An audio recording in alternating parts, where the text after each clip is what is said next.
الشيطان الرجيم بسم الله الرحمن الرحيم الحمد لله رب العالمين الرحمن الرحيم مالك يوم الدين إياك نعبد وإياك نستعين إهدنا الصراط المستقيم صراط الذين أنعمت عليهم غير المغضوب عليهم ولا الضالين الله الذي جعل لكم الأرض قرارا والسماء بناء وصوركم فأحسن صوركم ورزقكم من طيبات ذلكم الله ربكم فتبارك الله رب العالمين هو الحي لا إله إلا هو فادعوه مخلصين له الدين الحمد لله رب العالمين ربنا آتنا في الدنيا حسنة وفي الآخرة حسنة وقنا عذاب النار سبحان ربك رب العزة عما يصفون وسلام على المرسلين والحمد لله رب العالمين. Thank you very much, Imam Bishop. Lord God of creation, we, your children, assembled here at the TRRC, continue to implore your mercy, your goodness and your grace and your forgiveness to all of us who wrong you in one way or the other. And so, Lord, as we seek out the truth, we ask, Lord, that your healing will be done, will be present in all those who have been hurt. And that we pray, Lord, by your Holy Spirit's power, that you will grant that reconciliation will be something that each and every one of us will cherish. And so as we continue, Lord, we pray that you will guide and protect the proceedings of the TRRC throughout all its sittings. This we ask through Christ our Lord. Amen. Amen. Thank you very much indeed. Yesterday when we started the hearings, we had only gone through the introductory phase of the witness some testimony. We'll now turn to the legal team to continue the proceedings. You have the floor, legal team. Now, we're doing the ESA, or is it yeah, thank you very much, Mr. Chairman. I just want to do a few things before I hand over to Sagar Thomas Jahate to lead the witness.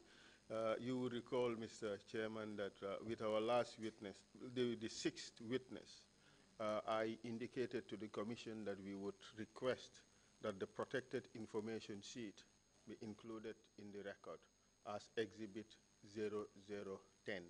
So may I ask that an order be granted to have the protected information sheet included in the record. Request granted. Thank you very much, Mr. Chairman. Our witness would be led by Sagar Thomas Jahate. May the witness be asked to come in, please.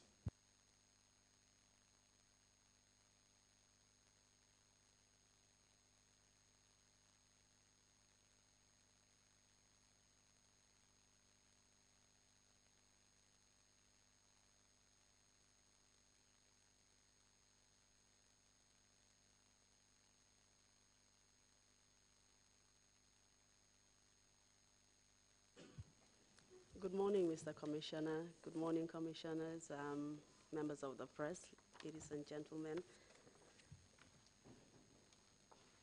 I wish to remind Mr. Witness I wish to remind you that you're still under oath. Mr. Witness, you're reminded that you're still under oath. Yes. Thank you. Just to briefly recap what we did yesterday, we went through your educational and professional background, and after, because of technical difficulties, we were cut off. So we would just continue from there and proceed on to your background as a medical officer, as a prison medical officer, and then we would go on to cover the different issues that arose out of the coup in 1994 when you were treating detainees, your treatment of detainees, in November 11th, the Kartong attacks, and later on any other detainees that you actually treated during your time at the Mile 2 prisons. We will also look at some of the recommendations you might have as a senior prison officer for the prisons as an institution. So we will proceed to just continue from where we left off yesterday. Can you please describe Can you please describe, sorry, can I just start again? Can you explain to this commission what a prison medic is? Prison medic is prison medical officer. Can you describe, as a prison medical officer, what your duties are? My duties were to treat prisoners who are sick and who are injured whilst they are in custody. Can you tell us who your supervisor was as a prison medical officer? My supervisor was Dauda Manga. He was late now, but he's a civilian dresser dispenser. Can you tell us how he actually supervised your duties? Since he was not actually a prison officer, he was not part of the forces. As a civilian, how did he actually supervise your duties as a prison medical officer? At that time, Manga was attached to Gambia Prison Service as a dresser dispenser because we don't have qualified prison officers who are medics. So he supervised us on Saturday. He will come and attend prisoners who are sick. From there, he attached us to the medical unit infirmary, where he tried to send us to polyclinic to train as a nurse. So we developed skills there. But he didn't stop that. He still continued to that service because he was attacked there by Medical and Health Department under the request of Gambia Prison Service. Can you tell us whether he was actually fully employed at the prisons department? Was he there on a full-time basis, or did he just come and go? No, he just come and go. So it is correct to say that as the prison medical officer, you were there on the ground full-time? Yes, I'm there full-time. Were you the only prison medical officer who was present at Mile 2? No, I was there with James Jaju. Were you only there with James Jaju, or did you have any other medics present at the time? That is it just before 1994 or? You can go ahead to explain what the situation was before 1994 and then go on to explain what happened after 1994. I was there with James. Later, Bakari Kujabi, Jatu Jame, they joined us later. Were they prison officers, these medics that you describe? Yes, they are all prison officers. Can you tell us what happened after 1994? Did you have other prison medics join you at Mile 2 prisons? After 1994, yes, we have one Farmer Asane joined us after 1994.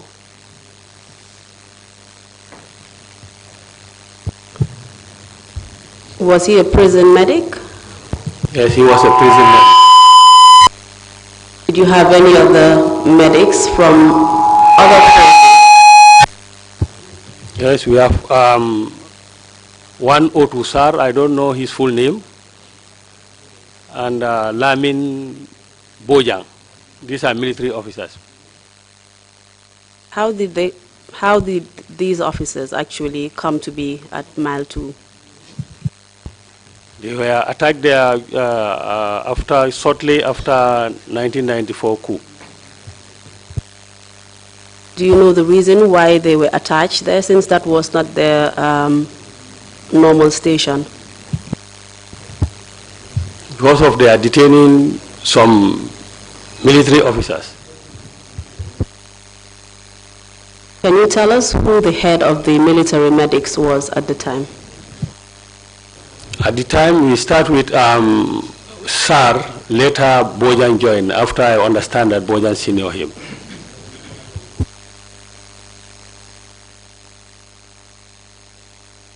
Mr. Witness, we will now move on to the general state of the country before 1994. As a prison officer, what was your view of the general situation in the country before 1994? Before 1994, to me, the general condition of the country was stable. We execute our duties. We don't involve in any political thing or either to put on any political banners, either T-shirts. Okay. Did you feel under threat at all during this time? All. What were some of the things that were political in nature that you were required to do as a prison officer? Before the 1994 or? No, I think I'm referring to after 1994. After 1994,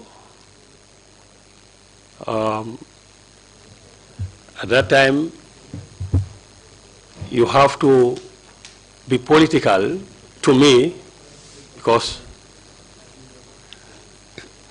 we all know sometimes they ask you to go to Kanilai to farm. If you don't go, you can lose your job if you are on a system. And this political T-shirt too will come. Is it APRC, which I never like to put on any political banners. Was there anything else apart from your normal duties which you were required to do, which you thought was political in nature, apart from wearing political T-shirts and going to farm at Kanilai? No, at that time, if you don't, they say you have to be loyal. If you don't put on those things, they say you are disloyal. So I can easily lose my job.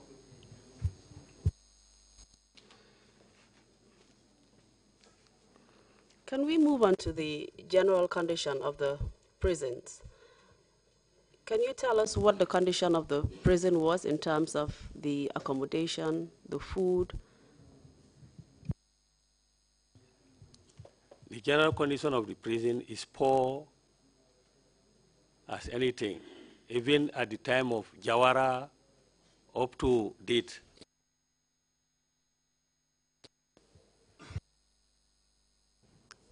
Can you tell us how the prisoners were treated? Before 1994, how were the prisoners treated?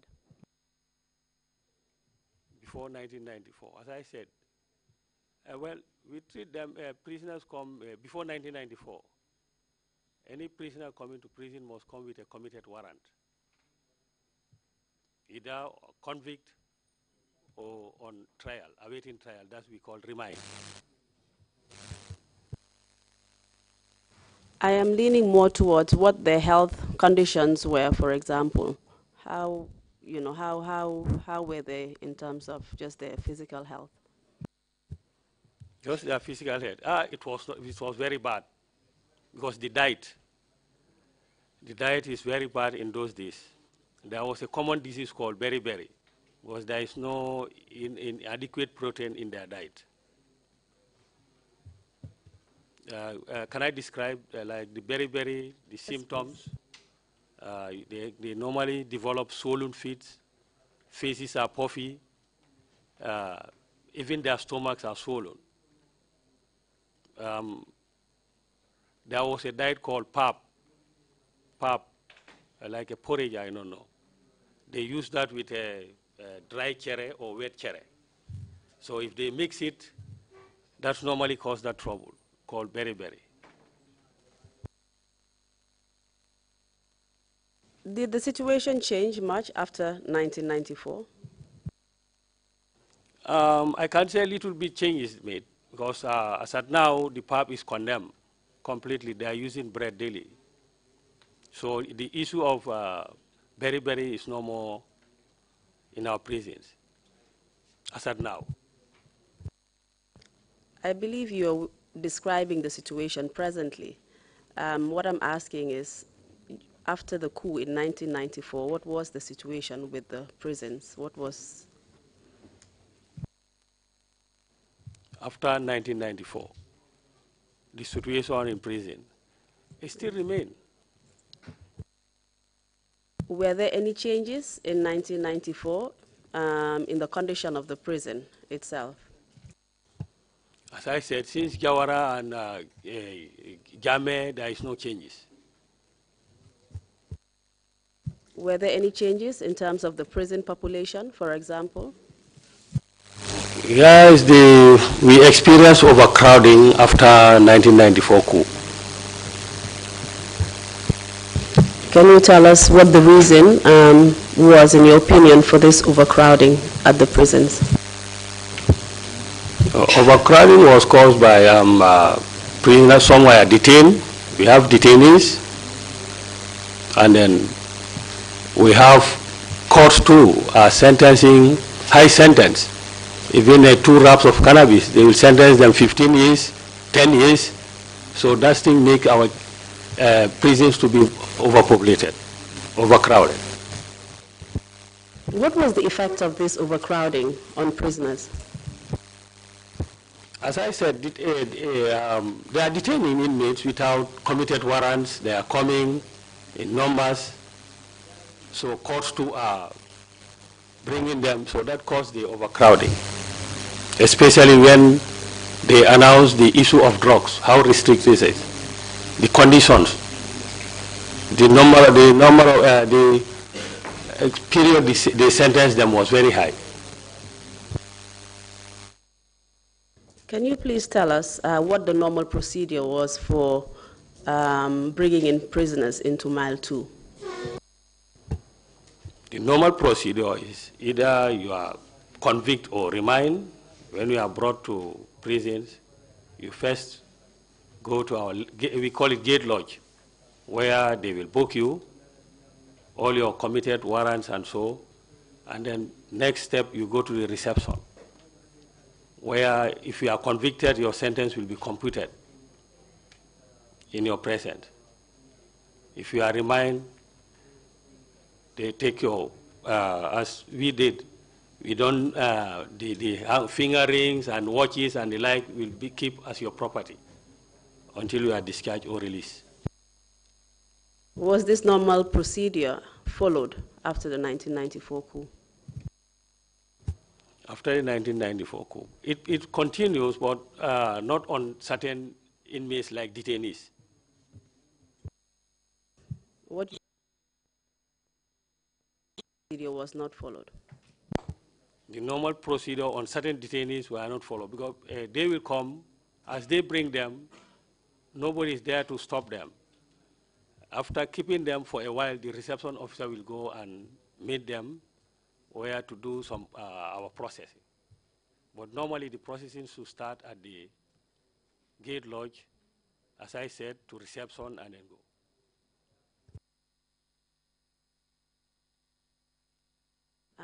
As prison officers, would you regard yourself as custodians of prisoners and detainees? Yes, we regard ourselves as custodians. Did you realize that these detainees were being kept unlawfully at Mile 2 prisons? Anyway, I cannot say unlawfully. They detain them based on knowledge they know why they were detained. We are only custodians. You agree that the normal procedure was not followed and that these prisoners actually came to Mile 2 without a warrant from the court. That is why I'm asking this question, whether or not their detention was unlawful or was it lawful? Normally what they told us is executive order. So, and that executive order, who is there to bounce it?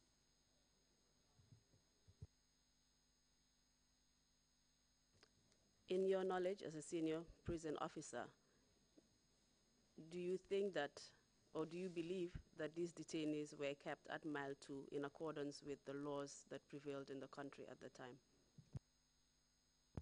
No, as I said, executive order. I don't know what executive order is.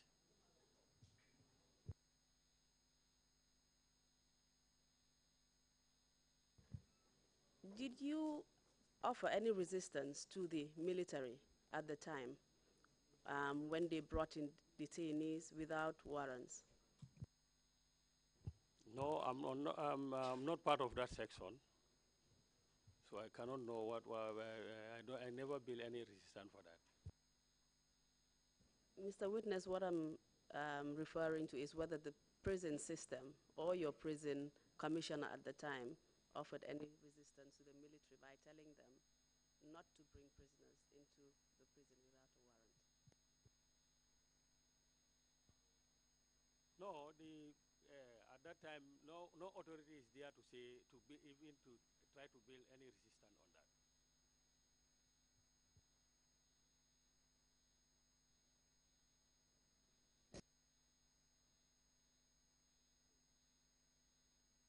Can you please tell us whether any executive orders were actually produced to prison officials when they brought detainees without warrants?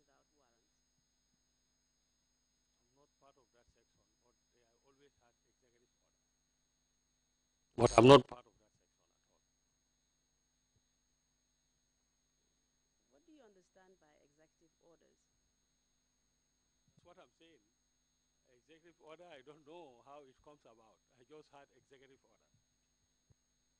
Do you know whether executive orders were in written form or were they in oral form? That's what I'm saying.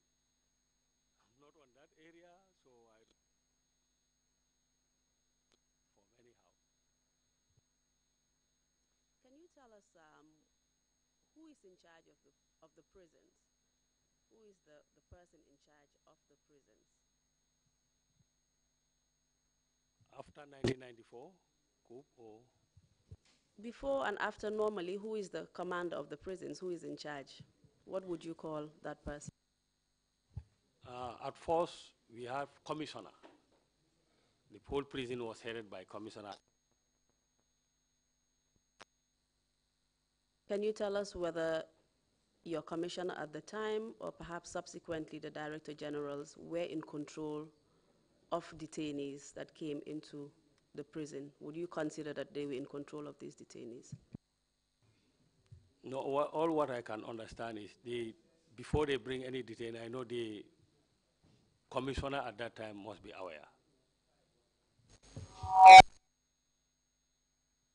As custodians of detainees, you would normally have set rules that would normally be followed in prison as to when prisoners would have their rest time, when they would be given food, for example, and also at what points they would actually be in solitary confinement. Can you tell us whether at that point, after the 1994 coup, the prison officers actually were in control of how these rules were being implemented on detainees? All what I know is the prison officers are responsible of the custody. To open them in their cells, empty their chamber pots, or take in shower, and then they bring them back to their normal cells.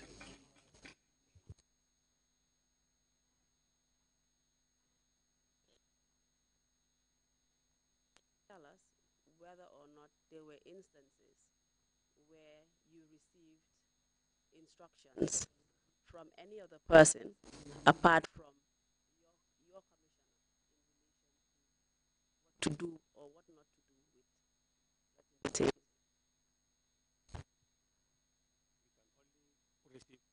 From our commissioner. Can you tell us whether in certain instances you received instructions or prison officers received instructions from the military?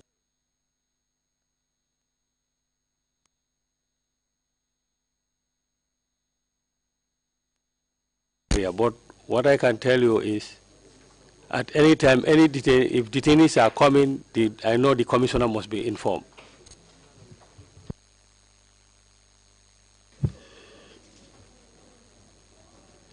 Can we move on to the day of the July 22nd coup d'etat? Can you tell us whether you remember that day? The day of 1994 coup d'etat, I live in Lamen. We report very early in the morning to work.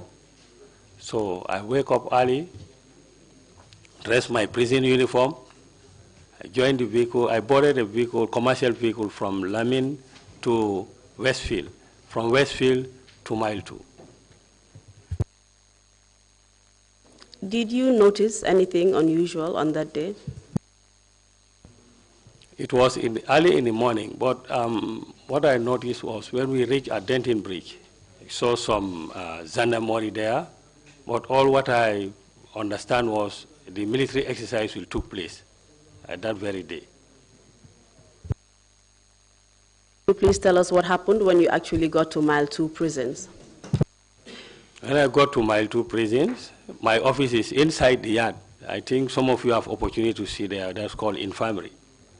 I went there. This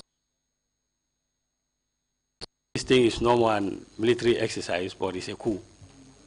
I said what? He said, even the coup plotters or whatsoever, they stop at our gate. Better. Can you tell us what you understood by them saying things would be better? When they say things will be better, to my knowledge, I said, well, maybe they will consider us. Because you all know, I can say our right hand is longer than our left hand. We look for lift every day. So maybe they can help us on that area. Right. What happened next after you received this information when you reported to work? Well, we were informed to stay until further notice. We should be on standby until further notice. So whilst you were on standby, did anything happen? Whilst I was on standby, they told me they start arresting. Some people are brought to Mile 2. Can you explain who was brought to Mile 2? I cannot remember all their names, but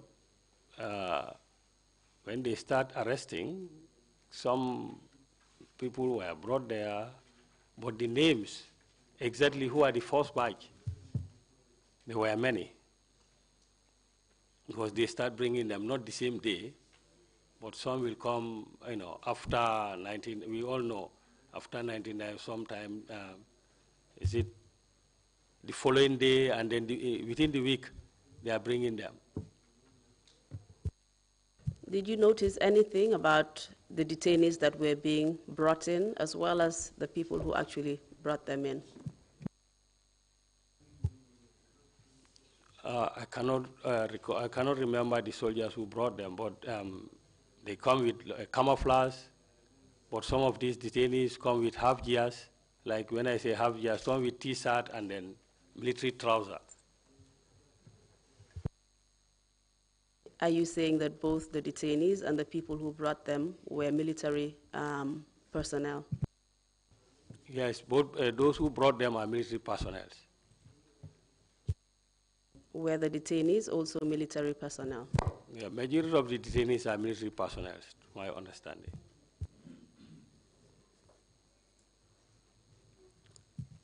Can you remember any of the detainees that were brought in, not on the day of the coup, but subsequently, if you can remember any of the detainees that were brought in?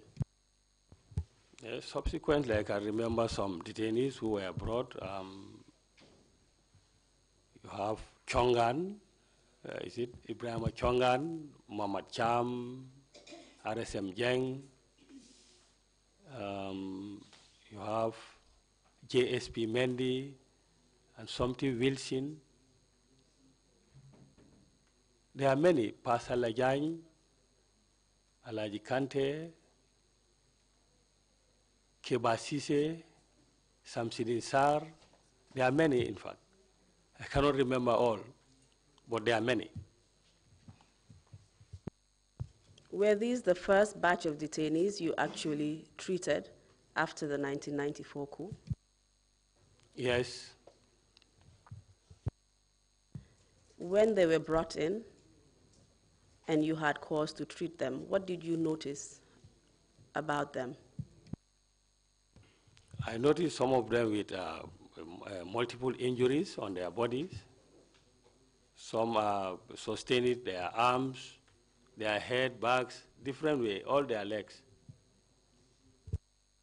Can you tell us whether they came with those injuries into mile 2? Or perhaps can I say whether these injuries were sustained out of mile 2? For me, they only call me that you have patients to be attended who are injured. So I go with my materials. Where did you meet these detainees? At mile 2 confinement, security wing. Been confined there or when they had been detained there? Just immediately when they come, they take them to confinement street. You have number 4 up to number 1 confinement, number 1 to number 4 confinement. Are you aware of the time they brought them there? Actually, no. You said they brought the detainees and they had wounds and injuries on them, some bruises. Going by your experience as a prison medic, would you be able to tell us perhaps how you suspected they actually sustained those injuries? First thing, I will notice maybe if it is not by RTA, which means road traffic accident, or fighting, physical fighting or so, it could be physical torture to me. Apart from the bruises and the wounds, did you notice any other injuries that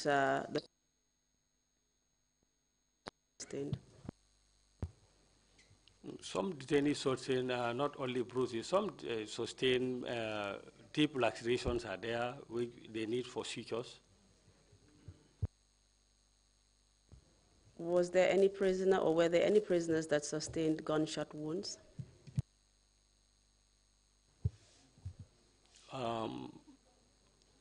Remember Chongan, RSM Jeng, Mama Cham. I went there to attend to them, and I met them with multiple bruises on their wounds, on their bodies. Did you see any of the detainees with gunshot wounds? That's the name I cannot remember fully, but there was one who said he sustained gunshot injured on his leg. But maybe as we go on, my memory can catch up his name. Okay, whilst you try to remember the name of that particular detainee, did you see this wound that he sustained, that he told you was a gunshot wound? Yeah, he saw me on his leg. Prison medical officer, are you able to recognize a gunshot wound? At that time, I'm not an expert, but all what I did was I have to inform my boss, my immediate supervisor, Mr. Manga. Are you saying that you're not able to, you did not know that this was a gunshot wound, or did you actually realize that it was actually a gunshot wound? No, I cannot realize that unless maybe when the X-ray, if we make certain investigation like X-ray, maybe the surgeon can detect, yes, there's a gun, there's something inside. Did you subsequently know what wound it was? No, because at that time I was not the only medic. The SAR, these are military people, sometimes I involve them, but they are directly under them. So I will inform SAR this, some of your guys is complaining of this. Can you tell us what kind of facilities you had at Mile 2 prisons to treat detainees that incurred such injuries and wounds? We have some dressing materials, we have bandages, we have cotton wool, and we call it GV pain, genocide violent pain, and painkillers, some painkillers, pain reliefs like paracetamol and the like.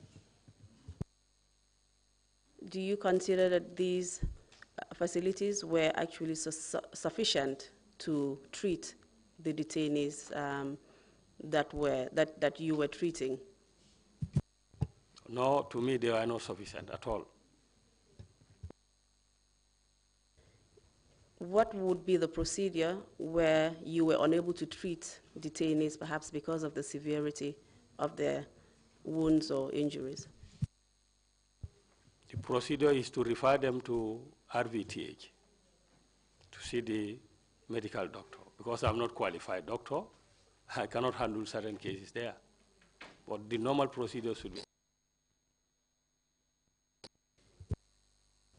After the 1994 coup, the detainees that were brought to you, were you allowed to refer them to RVTH? At some point when they come newly, no.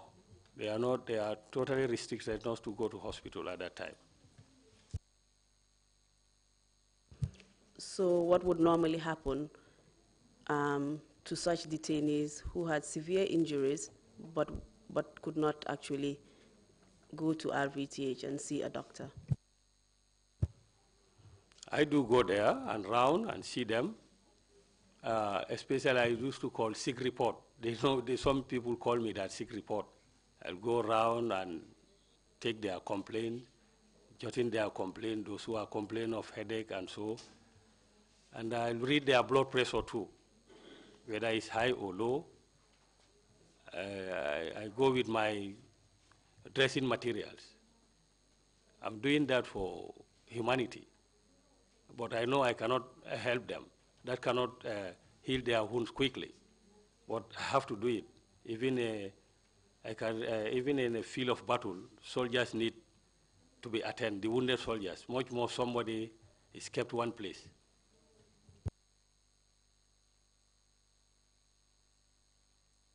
Were doctors actually allowed to come into the prisons?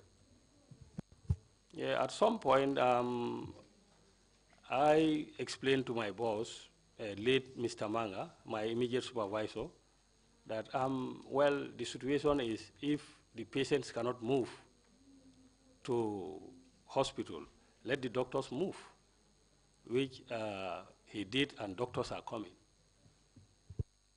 Can we go back to the detainees that you first treated, Ibrahim Ochonga and Mama Cham, RSM Jeng, and others? Can you please describe what their injuries were, each one of them? Can you just give us a brief description of their injuries and how, and in what state basically you found them? I found them at security wing number 1.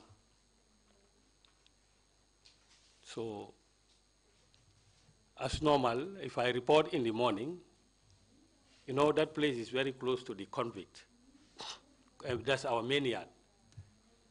So even the prisoners themselves will tell me, well, you have a job inside there, because yesterday we had a noise there. The inmates themselves, that's the convict prisoners, because it's very close to number 1 confinement. There is a gate, that's where I use. So they will tell me, before going, you have to solve our problem first, give us our medication, because if you enter there, normally it takes about 3 hours before you come out, and that's true. So I went there in the morning, with my dressing material. But the officer on duties, they bring them one at a time. At that time, one at a time. Chongan was, he sustained multiple injuries, back, head. I can remember he was even sweating at that time. So I know my GV pain alone cannot handle that situation. But I'm doing it for humanity. I can be on the same situation, as I always say. This is why I was given that service.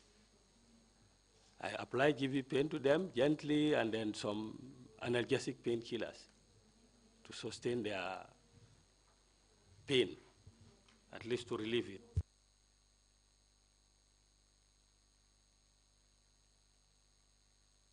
You have described the injuries sustained by Ibrahim Ochongan.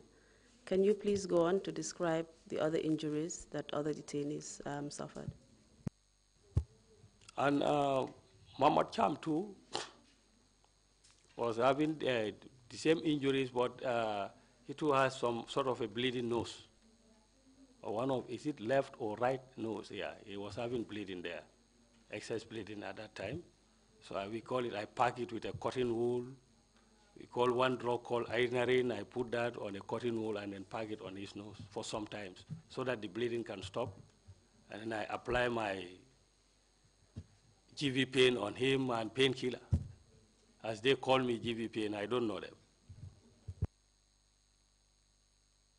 What about RSM Jeng? What injuries did he sustain? The same.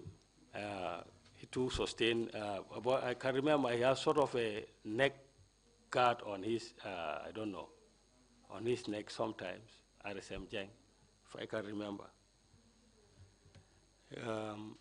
He too sustained injuries, but he was not strong at that time. His case was a little bit complicated to me. I have to even consult Manga secretly that this is the issue I'm having here. So we need to do something. You need to help me, the other guy. But I don't even explain Manga exactly what's happening there because he's a civilian. Can you just describe further what kind of state you found him in? He has a neck, he has a difficulty to move, to move even his neck. They put some like a guard there. So by looking at his state, you know that he's sick. Do you know how he sustained those injuries? That one was a fresh injury. The one I applied GV pain on, they were fresh injuries. Can you describe any other detainees, what injuries they suffered? Anybody else that you remembered on the list that you just gave us? So as I said, there were many detainees. There are too many detainees that I normally attend to them, and these are the people I don't know them. I'm not used to them. Chongan, Jeng, and who? Because majority of them I apply treatment on a Tro Jaune and others. I can remember some of their names. Tro Jaune, JSP Mendy. There were many. Just cast your mind back to Ibrahim Chongan, Mama Cham, and RSM Jeng. You said they were fresh injuries that they sustained. Do you know how they obtained or sustained these fresh injuries?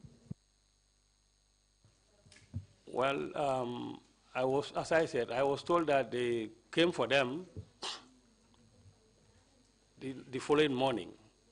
Where I was told that there was a movement inside. So, and they had shouting. When I went, in fact, Chongan told me outright that they were tortured by a group of soldiers. This is what he told me. You actually also received this information from your colleagues, prison officers, who were present on that night? No. Can you further describe the movement that you just mentioned? You said there was a movement into the prison. Can you tell us what kind of movement it was and who was actually involved in this movement? Especially our officers who were on night duties at that time, they will tell me Sana Sabali came here and others they enter to security wing and they have to deal with some of the inmates, especially the detainees. Did you get any information from the prisoners in the main yard when you came in that day? Yeah, in the main yard, prisoners, they always tell me, because they told me there is a movement again, especially number 1. They had some shouting, some noise, even some firing. Okay. From the information that you received from the prisoners in the main yard, the information you received from your fellow colleagues, and the information that you received from Ibrahim Chongan, did you conclude that these fresh injuries that you were treating were sustained as a result of physical torture on them? Yes. Okay. In your observation of the prisoners, whilst you observed them, apart from the physical torture that they suffered, can you tell us if they actually suffered any other forms of torture? Yes, some of them suffered some psychological tortures. Mentally, they were imbalanced at that time, because I understand that after that movement, they say they had firing at security wing number 1. Some, when you go to number 4, some prisoners were so traumatized at that time. I can remember one detainee, Keba Sise. I think a sardine, the source of sardine, he thought is a tea, because he was a little bit confused. Presjang was used, I think, was something like coming from prayer. So he was having a beep, he don't even talk. He said, he pointed that cell to me, where Keba Sise is. And I went, I met the condition he made, I used to call him Nakeba. The sardine he thought is tea. He don't talk to me.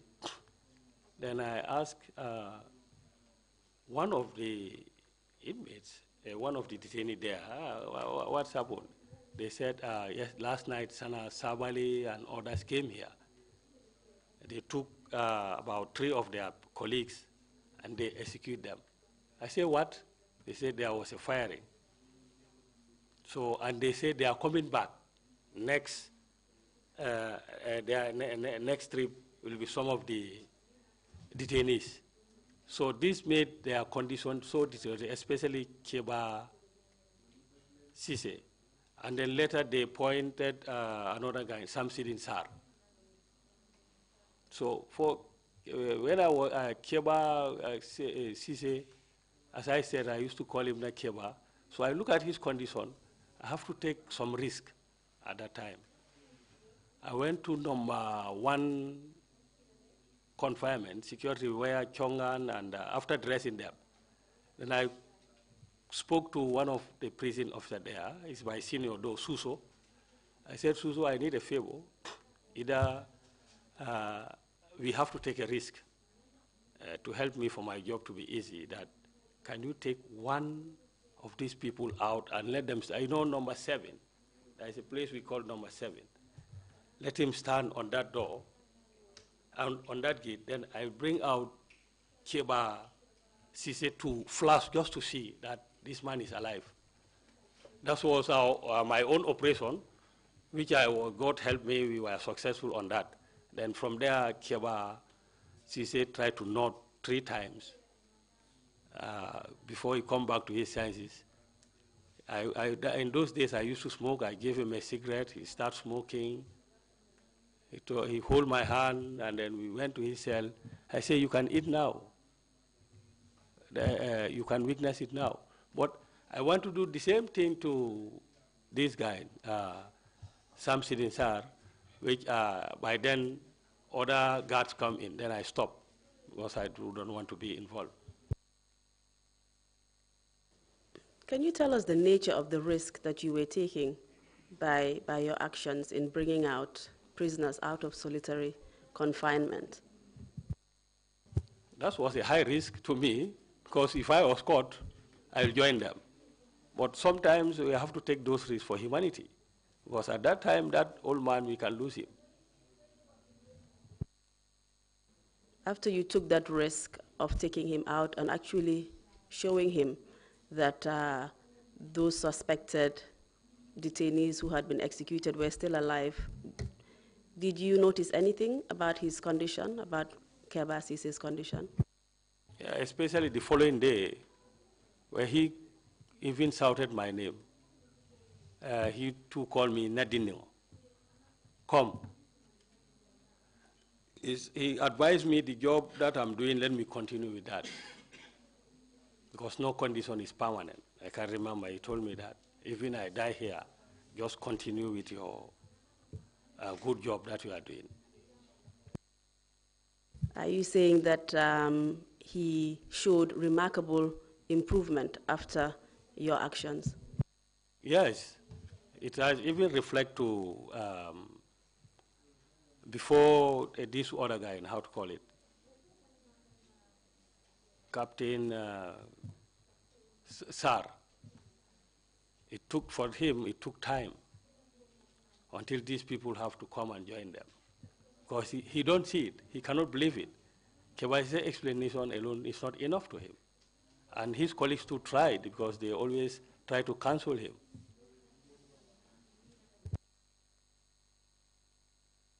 Can you tell us what was actually wrong with Samsudin Sar?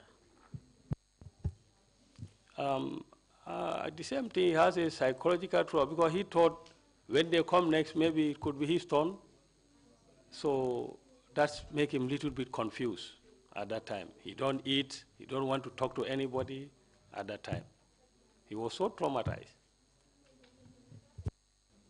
Can you please let's go back a little bit on the firing you mentioned. You said that firing was heard in the prison yard, and this was reported, by the prisoners and your colleagues. Can you tell us what was being fired? They said they fire guns there. Is it also correct that as a result of the firing of guns, the prisoners or the detainees actually believed that Ibrahim Chongan and his group, including Mama Cham and RSM Jeng, were actually executed? Yes, at that time they believe. Can you also tell us if these events, the fact that they believed that their fellow detainees were executed, contributed to their state of mind and caused the trauma that you saw in Mr. Sise and Samsudin Sar and others? That one, it has caused a lot of damage on them. In fact, these people, we can say Samsudin Sar and Sise were visible, but others whose silence, to me, are more, in fact, more traumatized than Samsudin and Kebasi, because this one physically you can see to them. But others who were, they kept silence. But there are two among them who are very strong. They don't even seek that. I can remember Pasal Jan and Kambi, something Kambi. I forgot I don't know whether Captain Kambi. They are so strong. By looking at them, they don't even seek at that time. Apart from the firing that was heard, are you aware of the fact that perhaps other prisoners, do you know whether other detainees also witnessed the torture that Ibrahim Chongan and co. went through? No, I don't know that because where my office is located, I cannot know anything about confinement.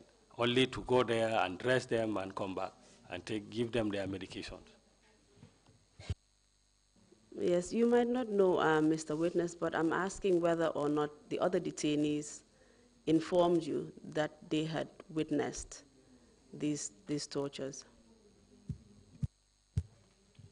No. No. Apart from Samsudin Sar and also Keba Sise, did you counsel other prisoners because of their mental state of mind? Generally, some of them I just sometimes jovially I just joke with them. Like I can remember there is another guy called, is it the nickname was, is it Hulu Hala? I don't know. Faraba Sabali, something like that. He became a mess boy there, cleaned their basins and so. So with those joke things, some of them were a little bit, I can say they are a little bit confidence there. But it's not comfort. We all know prison, that condition. You cannot comfort. But if you have something, you are with your people, you are with your teammates, at least you are a little bit comfort. Mr. Witness, are you aware that you actually had a nickname in prison at that time? At that time, some of them, they just, they called me GV Pain. Yes, I can remember. Yes, some witnesses here referred to you fondly as GV Paint. Yes, that's true. They call me GV Pain, but I always tell them this GV Pain is a magic to you. Can you tell us if these counseling services that you rendered to the detainees were part of your duties as a prison medic? Well, this counseling skill is not part of my duties, but just to help me out so that my job can be easy. That's why I'm using those counseling skills. But I'm not trained as a counselor. Just going back to Keba Sise and Samsudin Sar, would you consider as a medical officer that the traumatic events that they witnessed actually caused a mental? Yes, at that time.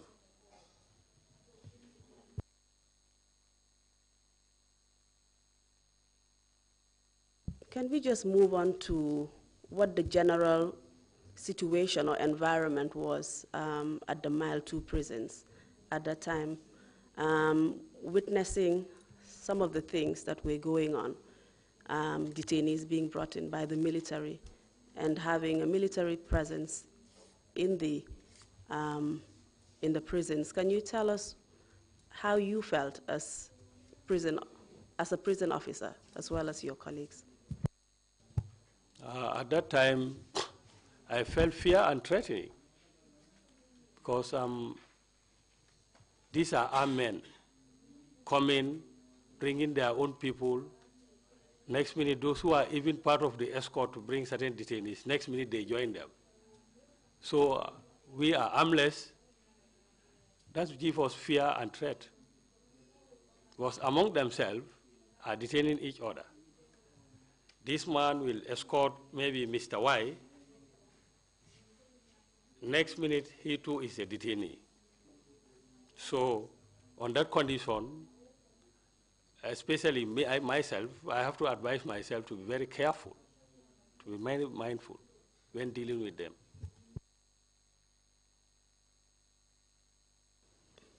Did you talk about the situation in Mile 2 to anybody? Is that something that you discussed with anyone?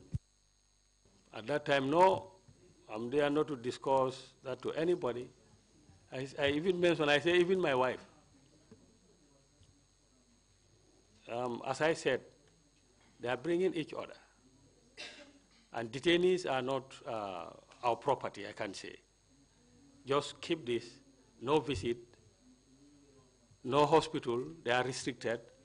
So if I start saying to anyone, I don't know the person I'm talking to, whether it's intelligent or informer or whatsoever, I can join them and I don't want to join them. Mr. Witness, if the detainees were not your property, would you consider that the prison officials had control over detainees? No, what I mean, partially they are not our property fully, because convicts are property to prison by looking at it. Because they are already convicted, their sentence is computed, they are waiting to be released either by presidential pardon or at the end of their term of sentence. But for detainees, they only bring us, we are custodials. Despite if they are in our custody, we have to observe some of their rights as human beings. You know, we have to give them food, shelter, you know, and the medical care. But as I said, we are not there to give them any visitation or either to give them certain rights. They are restricted for that because they always ask us keep them until we need them. So who asked you to keep them until we need them? Detaining them, I think the council. These are the word detainees are not convict, either remind, because they have never stepped to court. So we have to keep them. So their rights and privileges were given to them by the council and not by the prison officials? Yes, but some of the rights, even as I said, in terms of health, we have to consider that. And food, we have to consider that. And shelter too. But as you said, they were not allowed to go to the hospital, even when they needed it. They restrict them to go to hospital, but doctors finally start coming to see them.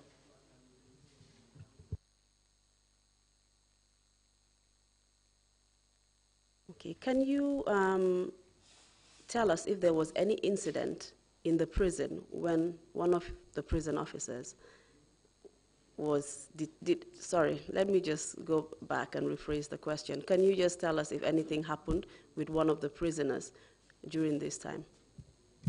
No, as I said, detainees,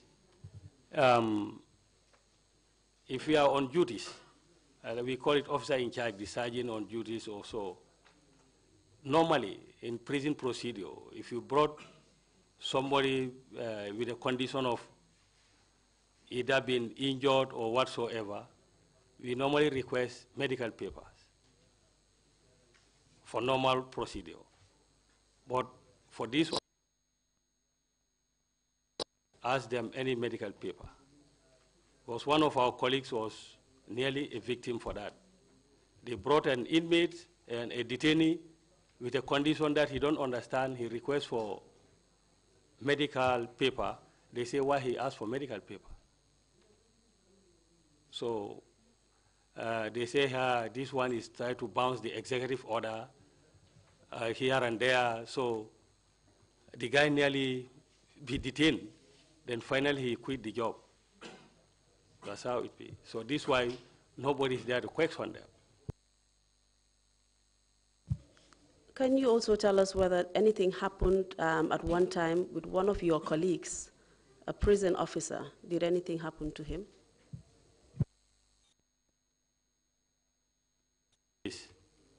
He was on duties. I think there was one time they brought Lantom Montamba while he was on duties. He saw him on a condition that he don't understand. He asked for medical paper. They say why he asked for medical paper. So he nearly got detained. That's why he quit the job. I think the officer name was Lamin Sise, something. He was a sergeant.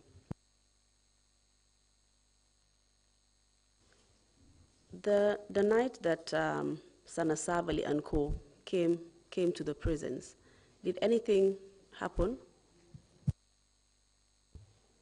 Which night?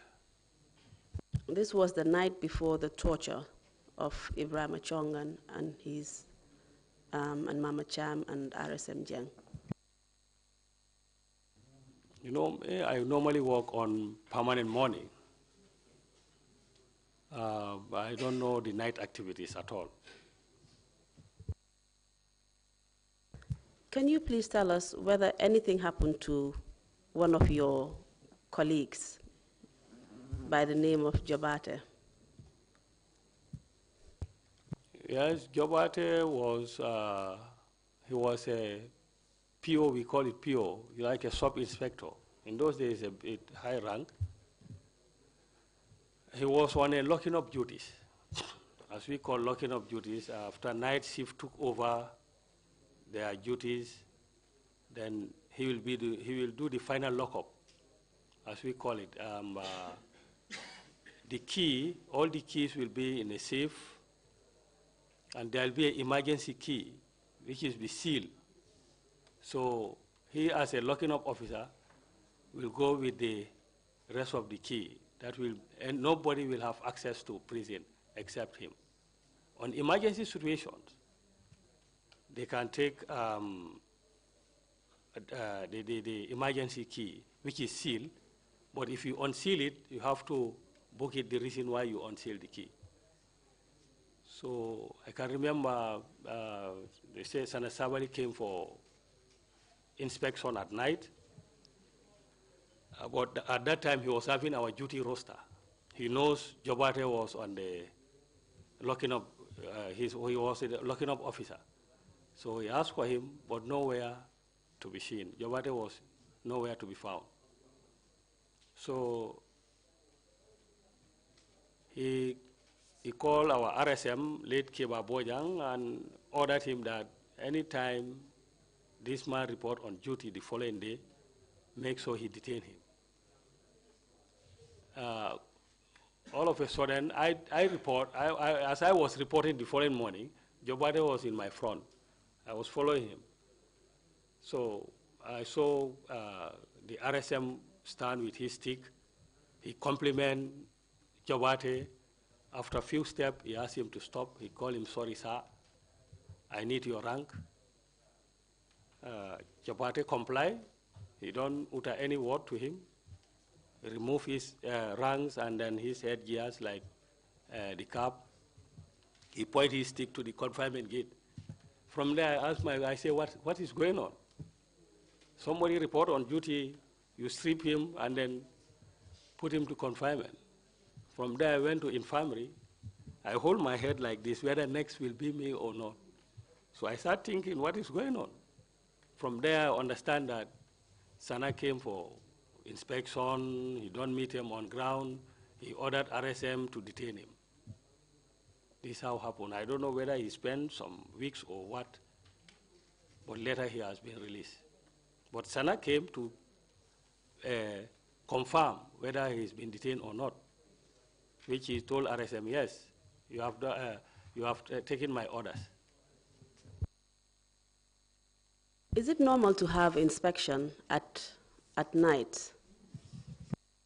As I said, they are detainees. Maybe he come to inspect them. Is it normal, Mr. Witness, to have military personnel come to inspect the prisons, which is not under their custody, as you said? It is not normal, because as I said, in a normal way, Jobate was at that time was the director, because nobody should have access without him. So it is not normal for military officer to come for inspection in our prison. Can you tell us why he was allowed to inspect the prison in that case, if that wasn't normal? At that moment, at that time, we all know Sana was, I think he was the vice chairman. So I don't think no prison officer should stop him at that time. Nobody. If you try, you will know what to face. So nobody is there to tell him no. Anytime he come, they have to open for him. We are not armed. And he's there with his armed men surrounding him. Come, let them allow him to do what he wants to do and then go. So you're saying that the prison did not have the capacity basically to restrict his access to the prison? Yes, because as I said, as a vice chairman, I don't know. With all his guards, soldiers following him, at that time, those who know Sana, I don't know how to describe him, but nobody's there. Even soldiers themselves fear him. They fear him. Much more our guides to say no to him. We have seen an example. He detained a senior officer. What of you being a junior officer? What are you going to face? Can you tell us whether after Jabate was detained and released, did he actually meet Sana Savali at any other point? Yes, when Jabate was released, Sana too was detained, and Jabate went there to inspect him. When was this? I cannot remember the date, but I can remember the time was in the morning time. I was with him there when he was trying to go. He too went to inspect, to round this in the morning. He went round. He went up to the cell, but he didn't talk to Sana. He only shook his head and then talked. Do you know what Sana Savali had been detained there for at that point? Sanatu was detained. I think this was in 1996. He was detained with late Sadibu Haidara. Do you know what their detention was in connection to? No. You've said that you treated the 1994 detainees after the coup. After you treated them, did any other incident occur which led you to treat other detainees at Mile 2 prison? Yes, I can remember even Sana himself, I treated him together with Sadibu Haidara. I treated them. Can you tell us for what injuries you treated them? It too, I found multiple injuries and bruises on his body. Did they tell you how they sustained those injuries? At some point, I can remember, let me start with this. Their first detention, when they brought them, I was called. They were taken to number 1 confinement. So I was called that Sadibu said he is a known hypertensive, like he has a blood pressure. So I went there, I asked Sadibu. Sadibu said yes, he has a blood pressure, but I said, do you know your drugs, the drugs you normally take? So I noted down, and I took my blood pressure machine and then confirmed, but at that time it was high. Likewise, Sanatu told me he has a slight headache when they came newly. So one of our guards was even telling me, hey, go, don't listen to this man. When he passed here, it's just like, I don't know, God is going. So I said to him, no. You are a prison officer. Do you know what will happen to you before the end of the day? So let's do our duties. It doesn't concern me. Even if I want to kill me or want to lock me here, if I have chance of treating him, I'll take care of him. Because he's a human being at first. So I say, forget about that. Then I listened to him. I took his complaint. I went to infirmary, my office, where I planned some painkillers for him.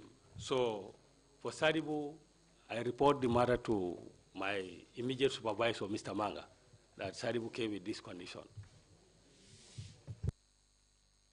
Do you know any other detainees that came with them? No. Can you remember seeing Captain Barrow at that time? No. Did you see or treat Captain Barrow at any other time in Mile 2?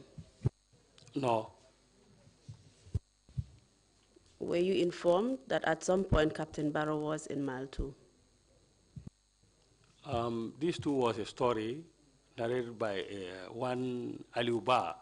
You know, remember those carton attackers. He was terribly sick. Then Aliou was admitted at infirmary. We keep him at infirmary because he don't have access to hospital at that time. So Aliou, if you see what he pulled out, if he vomit, it's dark like this beret.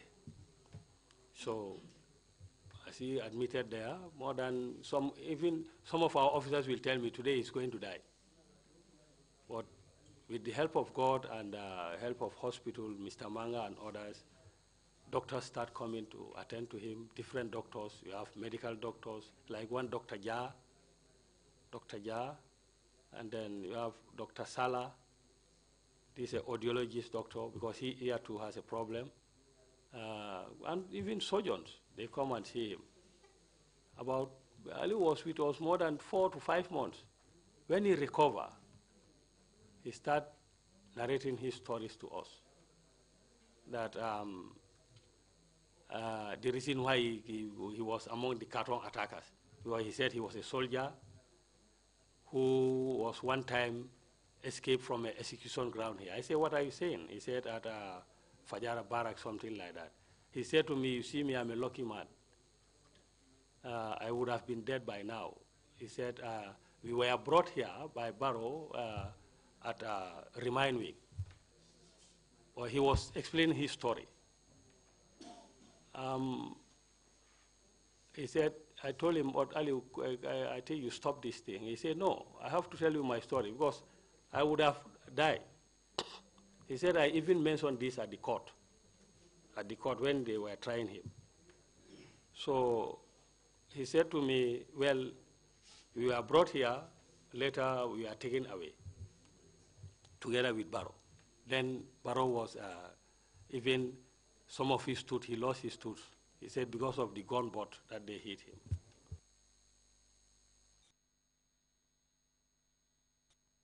Can you tell us, according to the information you had, how these injuries were sustained? Which injury? You mentioned Barrow's injuries, the fact that he was toothless, as well as Aliou Ba's injuries. Can you tell us how they were sustained? Aliou Ba was just explaining the story to me when he recovered to our infirmary, because he was sick. Like if you see him, you say either today he will die or the next minute. So when he recovered, he started explaining his story. This narration came there. But I don't see them at that time when they were brought at Remind together with Barrow. I don't see them. Were his injuries consistent with what he explained happened to him? Ali was, when he came first, he was kept at confinement. So as I used to go there frequently to see them, one day they said he started vomiting blood. But the bloods are like, they come in a clot way. It thick like this cup. So that's how I explained to Dauda Manga that it's better we keep Aliou in infirmary here. So when Manga saw his condition, he went for a doctor's at RVTH, where they responded. So after he recovered from us, he started explaining his story, his own personal story to us. Thank you, Mr. Witness. Mr. Commissioner, I believe this is a good place to stop to allow for questions from the commissioners before we go on break. Thank you very much, Emma Council. Janjambore Commissioner Jatta, thank you very much for your testimony. The situation you described in the prison sounded that the operation relating to detainees was a separate arrangement within the prison. And you sounded as if that prison officers, therefore, did not have any responsibility. You used some of the term, they weren't our property, but I believe you meant they weren't your responsibility. can you tell me if the responsibility or the arrangements that you have for the prisoners, for the detainees, was limited only to food, health, which you were responsible for, and certain custodial procedures, opening gates and locking them here and there? Or were there other things that, prison officers were responsible for? Thank you very much, Chairman. As I said, detainees are not directly to us. We are custodians. And the word detainees, to me, sometimes they will tell us we are investigating, so they should not have access to any of their families or friends or colleagues. It's unlike the convict or even remand who are tried at the court. Like remand, we give them visit, they have access to their lawyers. But for detainees, they have no access. We should not give them any access to lawyers or any of the immediate family members or friends or colleagues. This is why our responsibility is limited to that area. You did not of a detainee by a prison officer, did you? No, I have never witnessed that. Thank you very much. One of our commissioners have any questions? Commissioner Kinte, please. Commissioner Kinte, you were mentioning Barrow. I wonder, I'm a bit confused about the linkage and the stories here. I believe November 11 came before the Khartoum attack, and you are narrating Aliu's condition on the Khartoum attack because he escaped execution during November 11. And what we understood here was that Barrow was executed on November 11, and now you are narrating Aliu's issue with Barrow. If it was a narration, can you please shed light on how he knew Barrow was he first taken to Mile 2 before being taken back for execution or otherwise? On his narration, he said he was taken to Mile 2 before to the execution ground. Thank you. Imam Jallo. Mr. Witness, Commissioner Imam Usainu Jallo, did you receive any formal training as a paramedic before you started your job?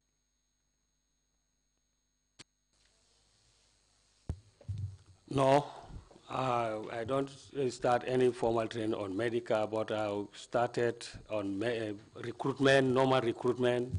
In prison, we trained for 6 months. Then in 1988, from there, I was, when we passed out, as we call it, I was taken to the yard duties to experience, because as prison officer, you should be able to experience the yard duties first. So later, I was attacked to the medical unit called infirmary. Thank you. Commissioner Ka. Commissioner Ka, I have a question. How often did you come across dead inmates in the prison? Dead inmates like convicts or any of the prisons? Any of them, either convicts or inmates. Okay. Normally, when a prisoner died, the prisoner, the body belongs to state. What we normally do is the procedure to take them to hospital for autopsy to be carried out to know the cause of death.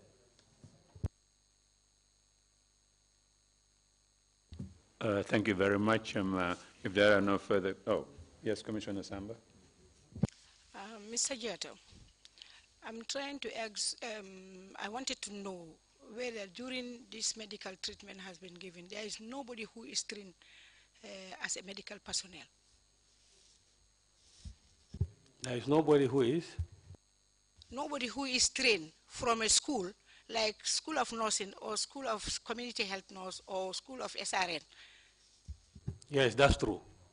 Among them, there was nobody who go to SRN or SEN. So like you are just blindly treating the individual.